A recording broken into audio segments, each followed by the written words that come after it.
स्वागत है आपका अपने YouTube channel GK GS practice में। आज हम देखेंगे ज्ञान बिंदु जीएस एकेडमी के द्वारा जो होमवर्क सीरीज चलाया जा रहा है आगामी बिहार दरोगा के लिए, उसमें टेस्ट नंबर 42 का सॉल्यूशन। तो चलिए आगे बढ़ते हैं अपने प्रश्नों की ओर। आज का हमारा पहला प्रश्न है, बिहार उद्यमी योजना की शुरुआत कब हुई तथा इसमें कितने रुपये लोन की राशि की बात की गई। बिहार उद्यमी योजना की शुरुआत 2025 में हुआ और इसमें टोटल 12 लाख रुपए की राशि की बात की गई। बिहार उद्यमी योजना में दो योजनाएं शुरू की गई, बिहार युवा उद्यमी योजना जिसमें 10 लाख और बिहार लघु उद्यमी योजना जिसमें 2 लाख यानी टोटल 12 लाख रुपये लोन राशि की बात की गई। नेक्स्ट प्रश्न, बिहार डेयरी फार्म योजना के तहत सरकार ने कितनी सब्सिडी देने की घोषणा की। बिहार डेयरी फार्म योजना के तहत सरकार ने 75% सब्सिडी देने की घोषणा की। नेक्स्ट प्रश्न, मुख्यमंत्री कन्या विवाह योजना की शुरुआत कब और किसके द्वारा की गई। मुख्यमंत्री कन्या विवाह योजना की शुरुआत 2024 से 25 में की गई और यह नीतीश कुमार के द्वारा शुरू किया गया। नेक्स्ट प्रश्न, बिहार सिविल सेवा प्रोत्साहन योजना कब शुरू की गई तथा इसमें यूपीएससी परीक्षा पास करने वाले को कितनी राशि प्रदान की जाएगी। बिहार सिविल सेवा प्रोत्साहन योजना 2024-25 में शुरू की गई। इसमें यूपीएससी परीक्षा पास करने वाले को 1 लाख रुपए की राशि दी जाएगी। पढ़ते हैं नेक्स्ट प्रश्न की ओर, प्रश्न संख्या 5 की ओर। 5 नंबर हमारा प्रश्न है, मुख्यमंत्री वास स्थल क्रय सहायता योजना 2025 के तहत सरकार द्वारा कितनी आर्थिक सहायता प्रदान की जाएगी। मुख्यमंत्री वास स्थल क्रय सहायता योजना 2025 के तहत 60,000 रुपये की आर्थिक सहायता प्रदान की जाएगी। नेक्स्ट प्रश्न, प्रधानमंत्री वाणी योजना कब शुरू की गई तथा इसका प्रमुख उद्देश्य क्या है। प्रधानमंत्री वाणी योजना यह 2020 में शुरू की गई और इसका संबंध फ्री वाईफाई से है। नेक्स्ट प्रश्न, डिजिटल स्वास्थ्य प्रोत्साहन योजना की शुरुआत कब की गई तथा इसका प्रमुख उद्देश्य क्या है। डिजिटल स्वास्थ्य प्रोत्साहन योजना की शुरुआत 1 जनवरी 2024 को किया गया और इसका प्रमुख उद्देश्य तो स्वास्थ्य सेवा को बेहतर बनाना है। नेक्स्ट प्रश्न, आयकर से संबंधित चल रहे मुद्दे को कम करने के लिए किस योजना की शुरुआत की गई। आयकर से संबंधित चल रहे मुद्दे को विवाद से विश्वास योजना इस आयकर से संबंधित चल रहे मुद्दे को कम करने के लिए विवाद से विश्वास योजना की शुरुआत की गई। बढ़ते हैं नेक्स्ट प्रश्न की ओर, प्रश्न संख्या 10 नंबर हमारा प्रश्न है, निश्चय पोषण योजना कब शुरू की गई तथा इसमें प्रदान की जाने वाली राशि को कितना बढ़ाया गया। निश्चय पोषण योजना को यह 2018 में शुरू किया गया और इसमें प्रदान की जाने वाली राशि पहले थी 500 रुपये, अब इसे बढ़ाकर 1000 रुपये कर दी गई है। नेक्स्ट प्रश्न, प्रधानमंत्री सुरक्षा बीमा योजना किस आयु वर्ष के लिए उपलब्ध है। प्रधानमंत्री सुरक्षा बीमा योजना ये 18 से 70 वर्ष के आयु के लिए उपलब्ध है। नेक्स्ट प्रश्न, पूर्वोत्तर क्षेत्रों में उद्योगों के विकास और सृजन के लिए किस योजना की शुरुआत की गई। पूर्वोत्तर क्षेत्रों में उद्योगों के विकास और सृजन के लिए उन्नति योजना की शुरुआत की गई, यह 2023-24 में स्टार्ट किया गया। नेक्स्ट प्रश्न, विशेष रूप से कमजोर जनजाति समूह के लिए जनजाति गौरव योजना कब और कहां से शुरू की गई। विशेष रूप से कमजोर जनजाति समूह के लिए जनजाति गौरव योजना 2023 में शुरू किया गया और यह झारखंड की राजधानी रांची से स्टार्ट किया गया।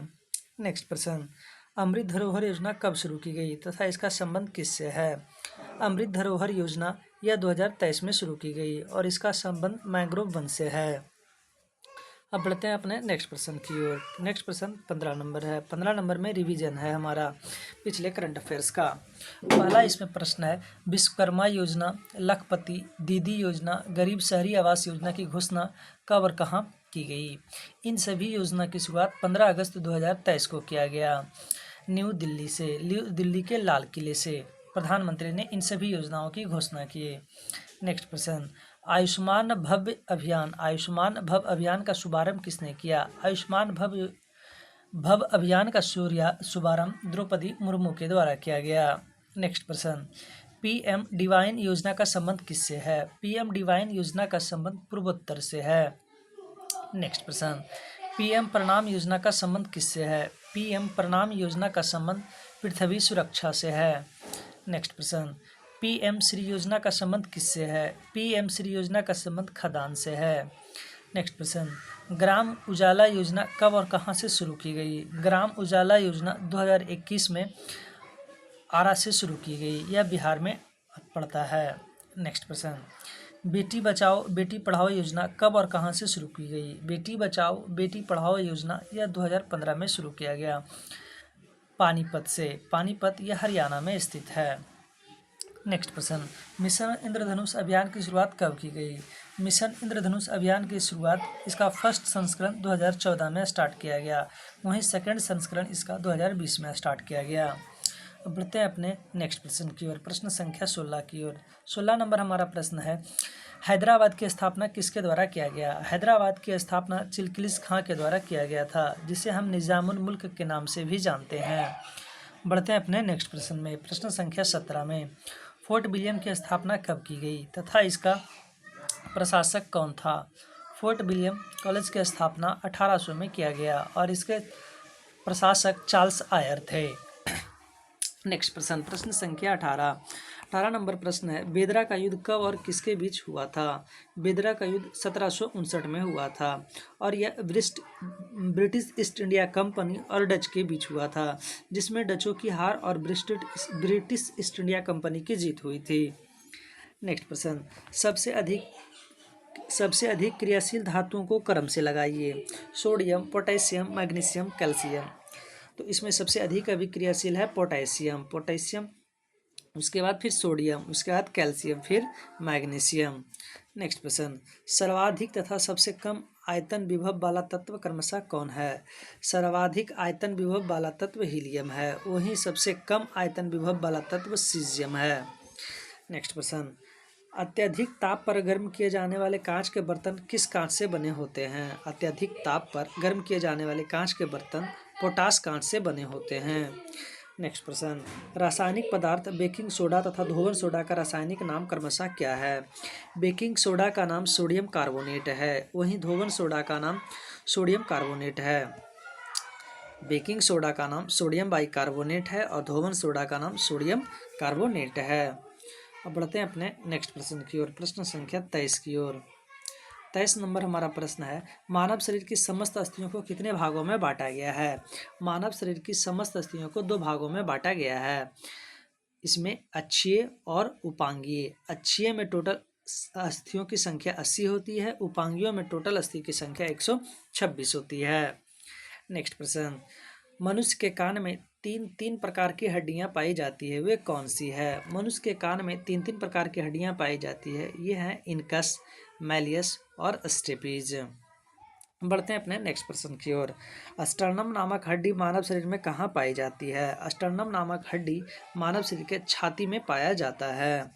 नेक्स्ट प्रश्न, ऑस्टियोमलेशिया नामक बीमारी का संबंध किससे है तथा यह किसकी कमी से होता है? ऑस्टियोमलेशिया नामक बीमारी का संबंध हड्डी से है और यह विटामिन डी की कमी से होता है। नेक्स्ट प्रश्न, किस रोग में व्यक्ति को चोट लगने पर आधा घंटा से 24 घंटा तक रक्त का थक्का नहीं बनता है? हीमोफीलिया में। बढ़ते हैं अपने नेक्स्ट प्रश्न की ओर, प्रश्न संख्या 28 की ओर। 28 नंबर हमारा प्रश्न है, मानव शरीर के स्कल में हड्डियों की संख्या कितनी है? मानव शरीर के स्कल में हड्डियों की संख्या 29 है। नेक्स्ट प्रश्न, निम्नलिखित में कौन सी हड्डी पैर से संबंधित है? पैर से हड्डी से संबंधित है फीमर, पटेला, टिबिया और भी बहुत सारी हड्डियां हैं। नेक्स्ट प्रश्न, मानव शरीर को सीधा खड़ा रखने तथा गति प्रदान करने वाले हड्डियों को क्या कहते हैं तथा इसकी संख्या कितनी है? मानव शरीर को सीधा खड़ा रखने तथा गति प्रदान करने वाले हड्डियों को हम उपांगिया कहते हैं, इसकी टोटल संख्या 126 है। बढ़ते हैं अपने नेक्स्ट प्रश्न की ओर, प्रश्न संख्या 31 की ओर। 31 नंबर हमारा प्रश्न है, भोपाल गैस त्रासदी की घटना कब हुई तथा इसमें किस गैस का रिसाव हुआ? भोपाल गैस त्रासदी की घटना 3 से 4 दिसंबर 1984 को हुआ और इसमें सर्वाधिक गैसों का जो रिसाव हुआ मिथाइल आइसोसाइनाइड का। नेक्स्ट प्रश्न, पृथ्वी पर सबसे अधिक मात्रा में पाया जाने वाला धातु कौन सा है? पृथ्वी पर सर्वाधिक पाया जाने वाला धातु एल्युमिनियम है, वहीं सर्वाधिक तत्व पूछे तो इसका आंसर होगा ऑक्सीजन और सर्वाधिक उपधातु पूछे तो इसका आंसर हो जाएगा सिलिकॉन। नेक्स्ट प्रश्न, पृथ्वी पर कुल ज्ञात तत्वों की संख्या कितनी है तथा प्राकृतिक और कृत्रिम तत्वों की संख्या कितनी है? पृथ्वी पर कुल ज्ञात तत्वों की संख्या 118 है, प्राकृतिक तत्वों की संख्या 98 और कृत्रिम तत्वों की संख्या 20 है। नेक्स्ट प्रश्न, निम्न में कौन सा रोग परजीवी या प्रोटोजोआ से संबंधित नहीं है? तो इनमें पोलियो और रेबीज प्रोटोजोआ से संबंधित नहीं है, ये दोनों ही वायरस से संबंधित हैं। मलेरिया और पेचिस ये दोनों प्रोटोजोआ से संबंधित हैं। नेक्स्ट प्रश्न, ए, बी, सी तथा विटामिन B12 के संश्लेषण हेतु किस खनिज का प्रयोग किया जाता है? तो इन सभी के लिए कोबाल्ट का प्रयोग किया जाता है। बढ़ते हैं नेक्स्ट प्रश्न की ओर। प्रश्न संख्या 36 नंबर हमारा प्रश्न है, निम्नलिखित में कौन सा लोहे का अयस्क नहीं है? तो इसमें सिनेवार और क्यूपराइट लोहे का अयस्क नहीं है। सिनेवार पारा का अयस्क है और क्यूपराइट तांबा का अयस्क है, जबकि सिडेराइट आयरन पायराइट ये दोनों ही लोहा के अयस्क हैं। नेक्स्ट प्रश्न, भागवत पुराण का अनुवाद किसके द्वारा किया गया? भागवत पुराण का अनुवाद टोडरमल के द्वारा किया गया। नेक्स्ट प्रश्न, इबादत खाना की स्थापना कब और किसके द्वारा किया गया? इबादत खाना की स्थापना 1575 में अकबर के द्वारा किया गया। नेक्स्ट प्रश्न, विशिष्टता द्वैतवाद का मत या प्रवर्तक कौन थे? विशिष्ट द्वैतवाद के मत के प्रवर्तक रामानुजाचार्य थे। नेक्स्ट प्रश्न, संविधान के किस भाग में वित्त संपत्ति अनुबंध का उल्लेख किया गया है? भाग 12 में। पढ़ते हैं अपने नेक्स्ट प्रश्न की ओर। प्रश्न संख्या 41 की ओर। 41 नंबर हमारा प्रश्न है, संपत्ति का कानून अधिकार किस संशोधन के तहत तथा किस अनुच्छेद में वर्णित किया गया है? संपत्ति का कानूनी अधिकार 44वां संविधान संशोधन 1978 में वर्णित से संशोधन किया गया है और यह 300 के का अनुच्छेद में वर्णित है। नेक्स्ट प्रश्न, भारत के राज्य तथा केंद्र के लिए समेकित निधि तथा आकस्मिक निधि का उल्लेख संविधान के किस भाग तथा अनुच्छेद में किया गया है? भारत के राज्य तथा केंद्र के लिए समेकित निधि तथा आकस्मिक निधि का उल्लेख आर्टिकल 266 और आर्टिकल 267 में किया गया है, जबकि भाग 12 में इसका विवरण है। नेक्स्ट प्रश्न, वित्त आयोग किस प्रकार का निकाय है तथा इसका उल्लेख संविधान के किस अनुच्छेद में किया गया है? वित्त आयोग एक संवैधानिक निकाय है और इसका उल्लेख आर्टिकल 280 में किया गया है, भाग 12 में। बढ़ते हैं अपने नेक्स्ट प्रश्न की ओर। प्रश्न संख्या 44 की ओर। 44 नंबर हमारा प्रश्न है, 16वें वित्त आयोग को किस वर्ष संपूर्ण भारत में लागू किया जाएगा? 16वें वित्त आयोग को यह संपूर्ण भारत में 1 अप्रैल 2026 को लागू किया जाएगा। नेक्स्ट प्रश्न, संविधान के किस अनुच्छेद में कहा गया कि विधि के प्राधिकार के बिना किसी व्यक्ति को उसकी संपत्ति से वंचित नहीं किया जाएगा? आर्टिकल 300 के का में। नेक्स्ट प्रश्न, संविधान के भाग 12 को कितने अध्यायों में बांटा गया है? संविधान के भाग 12 को 4 अध्यायों में बांटा गया है। नेक्स्ट प्रश्न, कराधान से संबंधित विधेयक के लिए किसकी अनुमति की आवश्यकता है? राष्ट्रपति की। नेक्स्ट प्रश्न, सौरमंडल के किन 2 ग्रहों को गैस दिग्गज के रूप में जाना जाता है? बृहस्पति और शनि को गैस दिग्गज के रूप में जाना जाता है। बढ़ते हैं अपने नेक्स्ट प्रश्न की ओर। प्रश्न संख्या 49, कौन सा ग्रह अपने वातावरण में मौजूद मीथेन गैस के कारण हरा दिखाई देता है? अरुण। नेक्स्ट प्रश्न, किस तत्व की अधिकता के कारण मंगल ग्रह को लाल ग्रह भी कहा जाता है? आयरन ऑक्साइड को। नेक्स्ट प्रश्न, निम्नलिखित में कौन सी ग्रह जोवियन ग्रह की श्रेणी में नहीं शामिल है? वीनस और मंगल। वीनस और मंगल जोवियन ग्रह की श्रेणी में नहीं शामिल है। नेक्स्ट प्रश्न, क्षुद्र ग्रह की पेटी का एकमात्र बौना ग्रह कौन सा है? क्षुद्र ग्रह की पेटी का एकमात्र बौना ग्रह सेरेन है। नेक्स्ट प्रश्न, सूर्य की सबसे बाहरी परत को किस रूप में जाना जाता है? सूर्य को सबसे बाहरी परत के रूप में कोरोना, जिसे हम क्रीट के नाम से भी जानते हैं। नेक्स्ट प्रश्न, प्रश्न संख्या 54 नंबर हमारा प्रश्न है, सूर्य की सतह पर हाइड्रोजन के अलावा दूसरा कौन सा तत्व बहुतायत मात्रा में पाया जाता है? हीलियम। नेक्स्ट प्रश्न, सुपर मून की घटना कब होती है? जब पृथ्वी के पास चंद्रमा होगा। नेक्स्ट प्रश्न, तारों का टिमटिमाना प्रकाश की किस घटना के कारण संभव है? प्रकाश का वायुमंडलीय अपवर्तन के कारण। नेक्स्ट प्रश्न, किसी ग्रह पर सल्फ्यूरिक अम्ल को घने बादल पाए जाते हैं? किस ग्रह पर सल्फ्यूरिक अम्ल को घने बादल पाए जाते हैं? शुक्र। इसका राइट आंसर होगा शुक्र। नेक्स्ट प्रश्न, सौर परिवार के 6 ग्रह अपने अक्ष पर पश्चिम से पूर्व की ओर घूर्णन करते हैं तथा कौन से अन्य दो ग्रह अपने घूर्णन एज पर पूर्व से पश्चिम की ओर घूर्णन करते हैं? अरुण और शुक्र। नेक्स्ट प्रश्न, पृथ्वी का आधार तल क्या है तथा यह कितने डिग्री पर झुकी हुई है? पृथ्वी का आधार तल 66.1/2 डिग्री है, तो यह 23.5 डिग्री पर झुकी हुई है। पृथ्वी का आधार तल 66.5 डिग्री है और पृथ्वी अपने अक्ष पर 23.5 डिग्री पर झुकी हुई है। नेक्स्ट प्रश्न, प्राचीन इतिहास के किस शासक को केंद्रीय शासन पद्धति का जनक कहा जाता है? महापद्मानंद को। नेक्स्ट प्रश्न, महापद्मानंद को उसकी विशाल सेना के कारण उसे क्या नाम दिया गया? एकराट। नेक्स्ट प्रश्न, किस शासनकाल के दौरान राजस्व को शाही कर के रूप में वसूला जाता था? घनानंद। किसके शासनकाल के दौरान राजस्व को शाही कर के रूप में वसूला जाता था? इसका राइट आंसर हुआ घनानंद। नेक्स्ट प्रश्न, हाइस्पीच का युद्ध कब और किसके बीच लड़ा गया? हाइस्पीच का युद्ध 326 BC में यह सिकंदर और पोरस के बीच में लड़ा गया। नेक्स्ट प्रश्न, सिकंदर की सेना किस वर्ष पश्चिम की तरफ वापस लौट गई तथा सिकंदर भारत में कितने माह रहा था? सिकंदर की सेना 325 BC में पश्चिम की तरफ वापस लौट गई।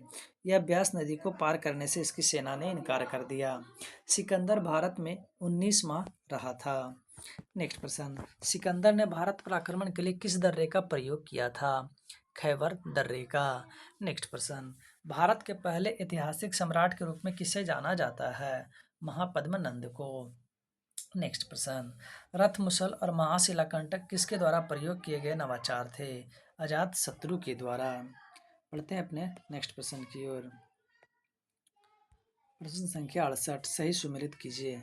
प्रघोत, इनका संबंध अवंती से है। उदायन का संबंध मगध से है।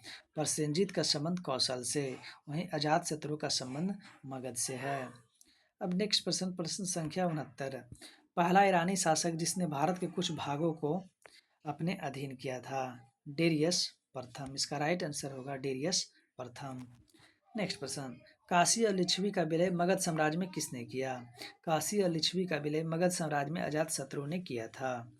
नेक्स्ट प्रश्न, महापद्मानंद के कलिंग पर विजय का प्रमाण किस अभिलेख से मिलता है? हाथी गुफा अभिलेख से। नेक्स्ट प्रश्न, सप्तपर्णी की गुफा में किस बौद्ध संगीति का आयोजन किया गया? सप्तपर्णी की गुफा में पहली बौद्ध संगीति का आयोजन किया गया। नेक्स्ट प्रश्न, राजा उदयन, बिंबिसार और अजातशत्रु क्रमशः किस धर्म के अनुयायी थे? राजा उदयन, बिंबिसार और अजातशत्रु क्रमशः किस धर्म के अनुयायी थे? राजा उदयन जैन धर्म के अनुयायी थे, वहीं बिंबिसार और अजातशत्रु ये दोनों ही बौद्ध धर्म के अनुयायी थे। बढ़ते हैं नेक्स्ट प्रश्न की ओर। प्रश्न संख्या 74 की ओर। 74 नंबर हमारा प्रश्न है, शिशुनाग वंश का अंतिम राजा कौन था जिसकी हत्या के बाद नंद वंश की स्थापना हुई? शिशुनाग वंश का अंतिम राजा नंदीवर्धन था। नेक्स्ट प्रश्न, सही सुमेलित कीजिए। महाजनपद वर्तमान स्थिति। वत्स, ये इलाहाबाद से संबंधित है। सुरसेन मथुरा से। चेदी बुंदेलखंड से। वहीं कुरु मेरठ और हरियाणा से। तो इस तरीके से आज का हमारा सेशन समाप्त हुआ। ये रहा नेक्स्ट डे का होमवर्क। अब हम मिलेंगे अपने नेक्स्ट वीडियो में, तब तक के लिए जय हिंद।